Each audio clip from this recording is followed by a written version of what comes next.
Okay, so here are the instructions for the midterm paper prompt, and the final term paper prompt pretty much has identical instructions.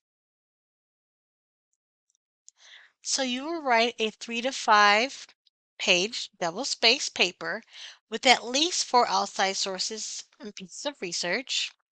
The research can include books, videos, movies or documentaries or clips, magazine articles, academic scholarly journals, or personal interview. Your book can count towards the research requirement, but you're going to cite that in MLA or AP format just like you would anything else. Now, within your paper, you're going to focus on 3 different questions. I did this intentionally so you can adhere to the college essay format, where you have a complete introduction with a thesis statement, 3 body sections, and a full conclusion. So you want to make sure to adhere to that format. So for the first body paragraph, you're going to define and explain the concept of your choice, explain what the topic is about, and if you have the information, you can discuss who came up with the theory. Some ideas or some concepts don't have a single theorist, that's okay, but you can add that information in that first body paragraph if you like.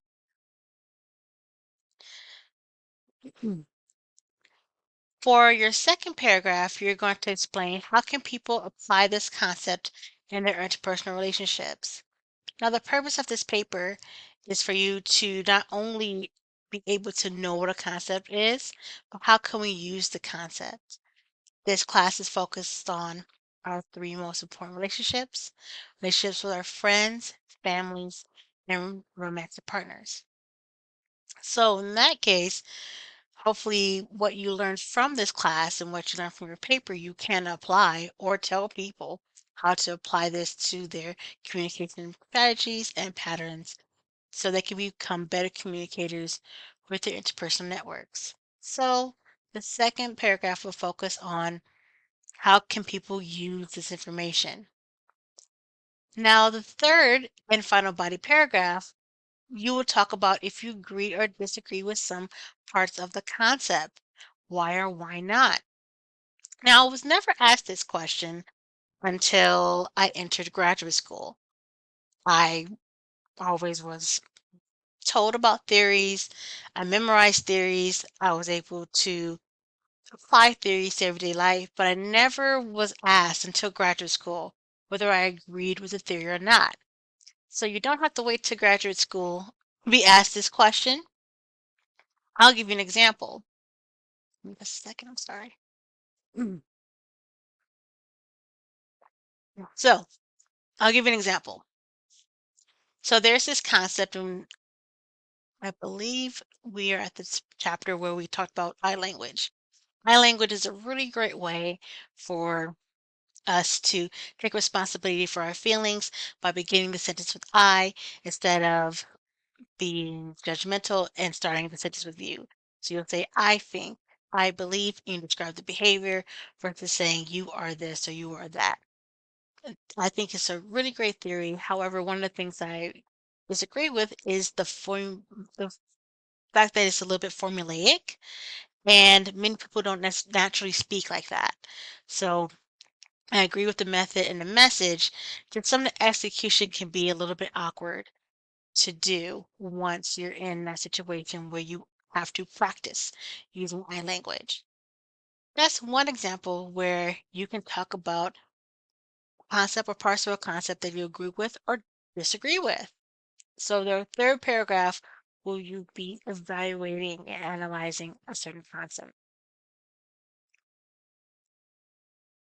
Now remember, to earn full credit, your paper must have at least 3 pages of content double spaced. This does not include the bibliography, which is either the reference page if you're using a period format or works cited page if you're using MLA format. So remember, papers that are less than 3 pages will face point deductions. Finally, I have a shorter list of the topics we have talked about thus far or will be talking about shortly. Notice that this is the midterm paper prompt. So once I scroll down, we discuss the communication model, high and low context cultures, self-esteem, social media and communication, empathy, different areas of perception.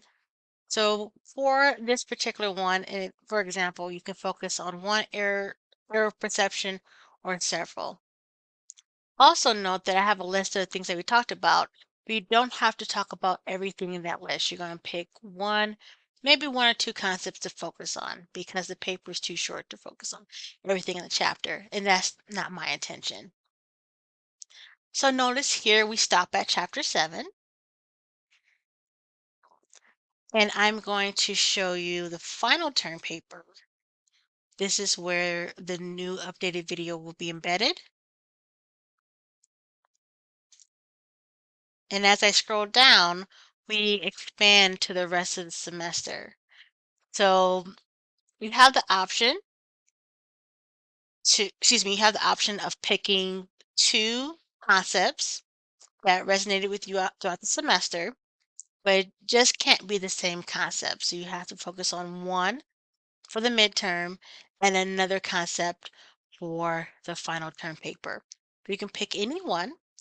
If you do want to talk about something that's outside of this list or outside of what we talked about in the book, you are going to run that by me by using the midterm or final term paper outlines. But this outline is very short. It's a little bit shorter than you're accustomed to with your English class.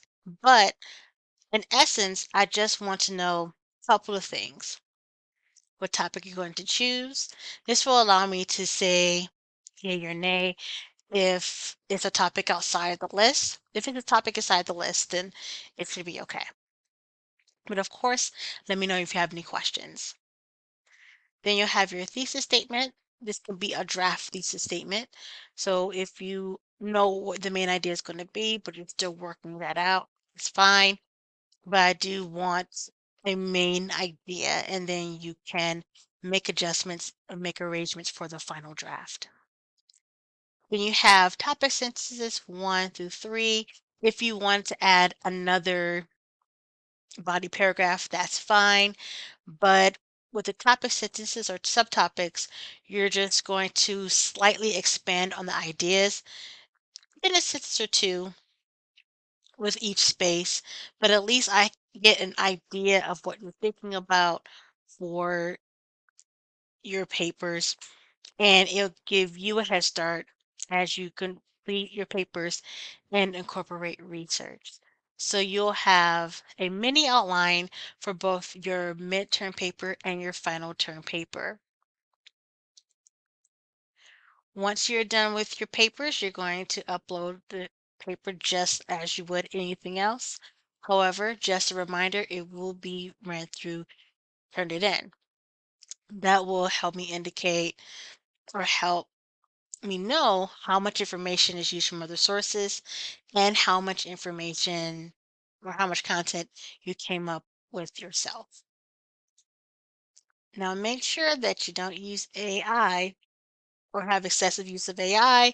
So AI can't do the whole paper for you. That will be indicated on Turnitin. Also, make sure to cite your sources within the paper. So you can use parenthetical citations where you say the author within parentheses, or you can weave the citation within the sentence. So, for example, according to such and such says, excuse me. Also, make sure that if you're paraphrasing information, for example, if you're quoting, you are typing the information word for word. But if you're paraphrasing, you're using your own words. However, the ideas are from somewhere else, which will also need to be cited. I have two websites here. First would be Purdue OWL. You might have seen this before. It's showing you APA basics of how to incorporate in-text citations. So if you're going to use APA format, notice that we have the citation and the year. So that's for APA format, and it describes how to use long and short quotations. And even with the paraphrase, you put the year here. And this is APA format. MLA format is a little bit different, but the idea is the same. If you want to incorporate the citation within the sentence, you can do so, or use parenthetical citations, but notice the year is not on there. If you have any more questions about in-text citations, you can go to Purdue OWL, which stands for the Purdue Online Writing Lab, or you can ask me any questions. Next, I have Noodle Tools Express. So I'm going to try and see if I can zoom this in a little bit just so we can all see. Notice we have MLA, APA, and Chicago style. We do not use Chicago style in this class. However, they may be useful for other classes such as history or poli-sci. APA format is most used in classes like communication studies, psychology, and sociology. So that's why it's one of the options for citations in this course. We also have MLA format. So MLA format is the one that we're most familiar with, and we've had the exposure through English class and literature classes. So either MLA or APA is okay with me. Let's look at MLA just so I can show you what this is about. Now, Noodle Tools Express will help you put the information that you gather from your resources, and it'll help you create that works cited page. So say, for instance, we want to look at a journal in MLA format. All you have to do is put the information in these boxes, press save over here. It's a little bit harder to see on my end because it has pause here while I'm recording, but it should say save over here. You put as much information as you possibly can in the boxes, and it should create a citation that looks similar to this. So you're able to use the formatting guide to see what it's supposed to look like. All you'll have to do is put the information in alphabetical order and use hanging indent. So I can show you what that looks like in just a moment. In MLA style, this is a sample works cited page. However, if you're using APA style, it's called a reference page. There's some slight differences. Notice that the information is in alphabetical order, and we're using something called hanging indents, meaning the first line is not indented, but subsequent lines are indented. Okay? Noodle Tools Express is a really good way to quickly use this information and put it together. So let me go ahead and go back. It's a little bit harder to go back and forth with the website. The reason I'm emphasizing Noodle Tools Express is because it's a free tool based on Noodle Tools. So if you end up here, you're going to have a login. We don't want that. So you want to Google Noodle Tools Express, and they'll show you this free tool here. Okay, everyone. So just to recap.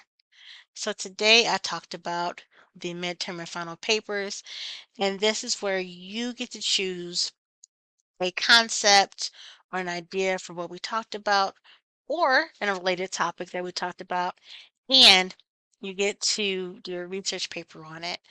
You get to figure out what the concept is about, how do we apply it, and analyze if you agree or disagree with the concept itself. Also, make sure that you put your paper in the traditional college essay format where you have an introduction, at least three body paragraphs, and a conclusion. You also want to add a thesis statement in the introduction part, Make sure to have that recap of that thesis statement in the conclusion. But of course, you can visit tutorial services, the Writing Center for additional help. Also, make sure to incorporate at least 3 sources within the paper using MLA or APA format, in addition to having a page dedicated to listing the sources called a bibliography. This is also called a works cited page in MLA format, and it's called a reference page in APA format. Also, make sure that you have at least 3 pages of content. So, two papers that are 2.5 pages, 1 pages. I think I got a half a page paper once. That's going to give you point deductions. So, 3 to 5 pages. You can go a little bit over, but you can't go under and get full credit. And make sure to weave in those 4 sources within your paper. Okay, but of course, if you have any questions, please let me know. I look forward to reading your papers and enjoy your evening. Thank you so much. Bye, everyone.